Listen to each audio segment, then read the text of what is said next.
मला उत्तर देत आहे. तुम्हाला चोराच्या हातात चाव्या द्यायचा अधिकार काय? तुमच्याकडे मुख्य अधिकाऱ्यांची तक्रार करतोय साहेब आम्ही. ऐका पाटणकर साहेब, 2 मिनिट ऐकून घ्या. मुख्य अधिकाऱ्यांची तक्रार कुठं करायची असते? आपल्याकडे. आपण काय करताय? माझी तक्रार परत तिच्याकडे पाठवताय. मग याला काय अर्थ आहे? चोराच्या हातात चाव्या देणं.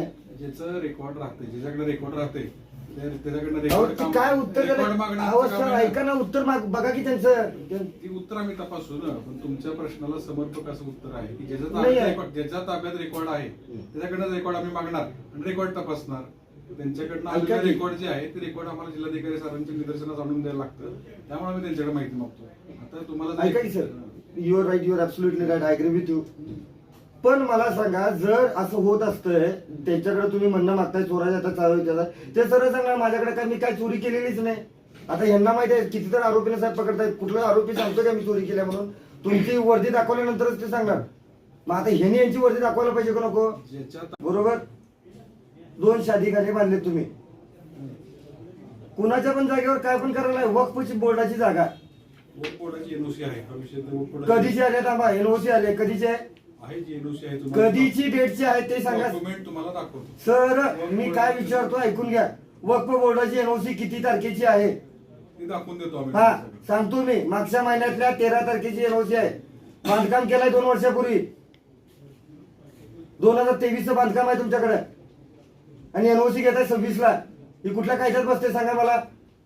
अहो तेच वक्फ बोर्डाचं पत्र माझ्याकडे आहे. मी आता वक्फ बोर्ड 388 कागद काढल्यात. आज परमिशन चॅलेंज करून आलोय मी.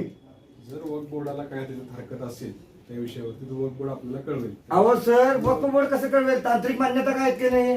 वक्फ बोर्डाने त्याला परवानगी दिली एवढा. अहो कधी दिली सर? त्याला अहो साहेब ऐका, साहेब ऐका.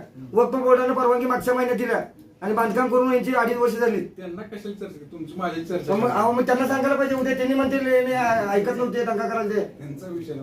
आपण शांततेत चर्चा करून. शांततेचा नाहीचा विषय, आक्रमकतेचा विषय. मला सांगा तुमची परवानगी किती तर किती काढायचे? कायदा काय सांगतो तुम्हाला सांगतो. 54 कितल्या उल्लंघन आहे ते लिहून घ्या तुम्ही. काय तर साहेब सांगायला उत्तर द्यायला तुम्ही आणि मी ऐकून घ्यालोय. काही नाही, आमच्याकडे दस्तावेज आले. पहिली गोष्ट, ज्या स्टॅम्पवर तुम्ही करार केलेला आहे 500 रुपये स्टॅम्पवर केला, हे तर मान्य आहे कब्जेपट्टीवर? मान्य आहे का? बोला बोला बोला की तुम्ही बोला.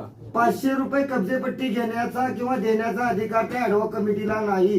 ऍडव्होक कमिटीचा अर्थ काय? वक्फ बोर्डाने आपण तरतूद करा. आपण काय काल पाहण्यात नाही तुम्ही बसलेला नाही साहेब. आपण भरपूर संघर्ष केला, अभ्यास केलाय, त्यामुळे या गोष्टीवर बसलेला आहे. माझ्यापेक्षा जास्त अक्कल आपल्याला आहे. मी टोपी काढलोय, मला मी अडाणी आहे. 7वी नापास आहे मी. बोला बोला, विषय घ्या. बाकी विषय काय नाही. विषयचा तुम्हाला सांगायला तुम्ही सांगायला परवानगी आल्या. परवानगी तुम्ही देता 2 महिन्यानंतर. जे दस्तावेज आले ते तुम्हाला सादर करा. मला दस्तावेज नको. त्या टायमिंगला झालेत का? चॅलेंज करायचं असेल तर तुम्ही तिकडे मी केलंय चॅलेंज.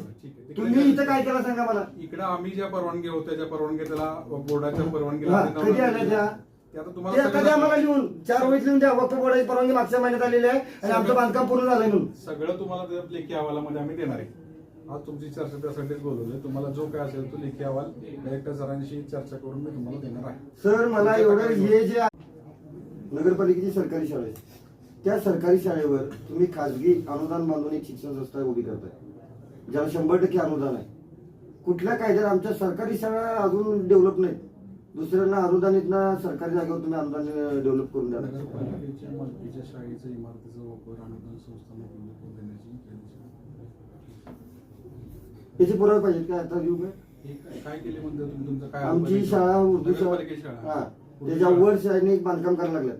वर त्याच्यावर कुणाची परवानगी नाही आहे त्याला. आणि ती द्यायला लागल्या Zakir Hussain education charitable trust, त्यांना द्यायला लागल्यात का? हा दिले ऑलरेडी. त्यांचं बांधकाम चालू आहे. त्याचा एक मुद्दा चालू आहे बांधकाम.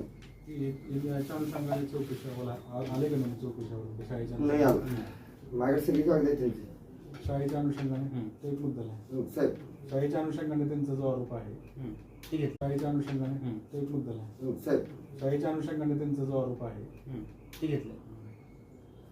शहरात जी रस्त्यांची दुरावस्था आहे, आज आपण साहेब जर पाटील साहेब शहरात फेरी मारला, एकही रस्ता माझा व्यवस्थित नाही. जे आता काहीतरी व्हिडिओ आलाय बगीचा, नमो बुद्धा तुमचे 6 आयुक्त आले होते, ती बगीचा कुठं आहे हे पण माहित नाही. गावात मी राहतोय आणि बगीचा कुठं बांधला काय माहित. तिसरा मुद्दा, जे जयसिंगपूर शहरात भव्य स्टेडियम उभारलंय ते कुठल्या फंडातनं उभारलंय आणि दलित वस्तीच्या फंडातनं ते उभारल्याचा माझा आरोप आहे. माझा आरोप आहे. तुम्ही काय तर खोट्या सह्या घेतलाय, काय घेतलाय मला माहिती. ही कार्यालयात माहिती घेतली माझ्याकडे आहेत सगळी कागद. मी तुम्हाला आरोप सांगतोय सर, तुम्ही खोडून काढा, खोडून काढा. मी चुकत असेल तर त्यात पण खोडून काढा. मी तुम्हाला आधीच सांगतोय. मला काय म्हणायचं आहे, ते बाबासाहेब आंबेडकरांच्या दलित वस्तीच्या फंडातले पैसे तुम्ही इतरत्र वापरू कसे काय शकता, याचा एक खुलासा तुम्ही मला द्या. आणि योजना चेक करायची. दुसरी, या आता मला फक्त सर एक स्ट्रक्चर तयार करून द्या, म्हणजे तुमच्याकडून हवं आहे की बाबा आपल्याकडे जो निधी आलेला आहे शादीखान्याला बांधण्यासाठी, त्याची तांत्रिक मान्यता टू एंड याची सगळी डिटेल मला आपण द्यावी. का तर सांगतो तुम्हाला, जर वक्फची जागा ती असेल, वक्फ म्हणजे काय पहिला सांगतो, अल्लाच्या नावे दान केलेली संपत्ती, ज्याच्यावर मी परत अधिकार नाही सांगू शकत. ज्या दांगड साहेबांनी कुठली प्रॉपर्टी दान केली तर ते परत अधिकार नाही सांगू शकत. जर 2016 संबंधित ट्रस्ट वक्फकडे गेला असेल आणि तुम्ही वक्फ जर म्हणताय की बाबा आम्ही ट्रस्ट कडून पत्र घेतले, कब्जापट्टी घेतलाय, तर ट्रस्ट तपासायचा अधिकार तुमचा नाही का? M I right? मी चुकत असेल तर क्लिअर करा. यांनी ट्रस्ट वगैरे कुठलीही गोष्टी तपासलेल्या नाहीत. ट्रस्ट बेकायदेशीर आहे, इलिगल आहे, ऍडहॉक कमिटी आहे, बोर्डाकडे आहे, कोणाकडे. ट्रस्टचा मुद्दा तुमचा जो आहे त्याच्या अनुषंगाने त्यांनी आम्हाला वोट्सवर पत्र दिले. ते फक्त मागच्या महिन्यात आहे सर. मी तेच सांगतोय सर, तुमच्या डोक्यात येईल. टाइमलाईन जे आहे टाइमलाईनच्या संदर्भात आम्ही वक्फ बोर्डाला कळवू, विचारू बाबा की आम्ही अशा पद्धतीने परवानगी जी तुम्ही दिलेली आहे ती तपासून आम्हाला परत सादर करा म्हणून. तपासून नाही सर, माझं लक्षात टाइमलाईन कळवू आम्ही. मला एवढंच म्हणायचं, आपण टेंडर काढता, निविदा काढता, मंजुरी घेता, वर्क ऑर्डर काढता, बिल भागवता, बरोबर आहे. तुमच्या टाइमलाईनवर ऑब्जेक्शन. मग ज्याची जागा आहे त्याला तुम्ही का विचारात घेतला नाही?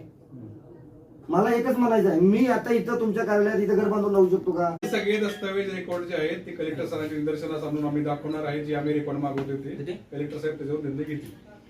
तसं मला लेखी द्या आता सगळं. तुम्ही आता जेवढं बोलला ना, मी जे मुद्दे दिले, रेकॉर्ड केले का अजून काय पाहिजे तुम्हाला? हे जे मला जे मुद्दे दिले, या मुद्द्याचे मला फोडून द्या तुम्ही. रेकॉर्ड तुम्ही जे केलेलं आहे ते रेकॉर्ड करताय ना, तुम्हाला रेकॉर्ड करण्यासाठी मला कधीपर्यंत देताय सगळे डॉक्युमेंट? आम्ही आता 8 दिवस याला घेऊ. 8 दिवस घेत आहे. पाटील साहेब, मी चुकत असेल तर मला क्लिअर करा. मला एकच म्हणायचं आहे, जानेवारी ज्यावेळी मी अर्ज केला होता की आपल्याकडे परवानगी नाही, त्यावेळी आपण त्यावर काही कारवाई केलेली नाही. सगळी टाइमलाईन बघतो. 8 दिवस झाले, 4 दिवस. साहेब ऐका की, आपल्याकडे चार्ज कधी आला हे आपल्याला मला पण चांगला माहिती आहे. त्यामुळे याची पार्श्वभूमी आपल्याला असेल नसेल, पण आपण कार्यालयात आला की त्या दिवशी आपल्याला माझं बोलणं झालं की आपण तेव्हापासून फॉलोअप मध्ये आहे, याची पण मला जाणीव आहे. पण मला एवढंच म्हणायचं आहे, तुमच्या समोर भ्रष्टाचार दिसत असताना कुणाच्या त्या आमदाराच्या दबावाखाली जर असेल तर तसंच सांगा. मी भांडत नाही, कारण माझे पैसे चालले. तुम्ही विनाकारण कुठलाही विषय डायव्हर्ट करू नाही, डायव्हर्टचा विषय नाही, हे दबावात चाललंय. हो अहो साहेब, लोकप्रतिनिधी म्हणजे आम्ही निवडून देतोय त्यांना. 1 मिनिट ऐका, माझं मला कंप्लीट करू. आम्ही निवडून देतोय त्यांना. त्यांचा विषय इथे सगळ्यात महत्वाचा एक्झिक्युशनचा भाग जो आहे तो नगरपालिकेचा आहे आणि इथं कुठला मुद्दा येणार नाही. सगळ्यात आणि पहिल्यांदा साहेब ऐकून घ्या, तुम्ही ऐकून घ्या. नाही, ऐकून घ्यायची मनस्थिती नाही माझी. मला साहेब काय माहिती आहे का, मी माझ्यासाठी भांडत नाही. तुम्ही सहआयुक्त आहे, अख्ख्या जिल्ह्याच्या नगरपालिका आपल्या ताब्यात आहे, म्हणजे आपण पालक आहे त्या नगरपालिकेचे. आपल्याला त्या नगरपालिकेत तपासणी करणं आपल्याला बंधन नाही ते, पण आपण तसं काहीच केलेलं नाही. ज्या अधिकार आम्हाला आहेत, आम्हाला रेकॉर्ड मागवणे, आम्ही रेकॉर्ड मागवले नगरपालिकेचं. तुम्हाला तुमचं त्याच्यावर ऐका की, हा आता तुमचा मुद्दा क्लिअर करतो साहेब, तुमचा एक मुद्दा क्लिअर करतो. नगरपालिकेचं पत्र दाखवा. नगरपालिकेचं कुठलं पण एक काढा, हे काढा, हे काढा. तुमच्या निदर्शनाचं एक गोष्ट आणून देतो.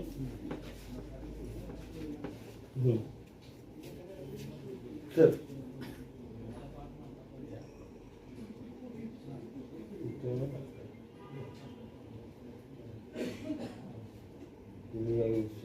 या त्याने एक मुद्दा मेन्शन केलाय की बाबा आम्ही जामे मस्जिद ट्रस्टची परवानगी घेतलेली आहे. हे बघा, रीतसर कब्जेपट्टी यात इनेच मेन्शन केले. आता तुम्ही मला सांगा, पेन क्लिअर करतो, आपल्याकडे निदर्शनात राहू दे. जामे मस्जिद ट्रस्ट जयसिंगपूर यांच्याकडून रीतसर कब्जेपट्टी घेऊन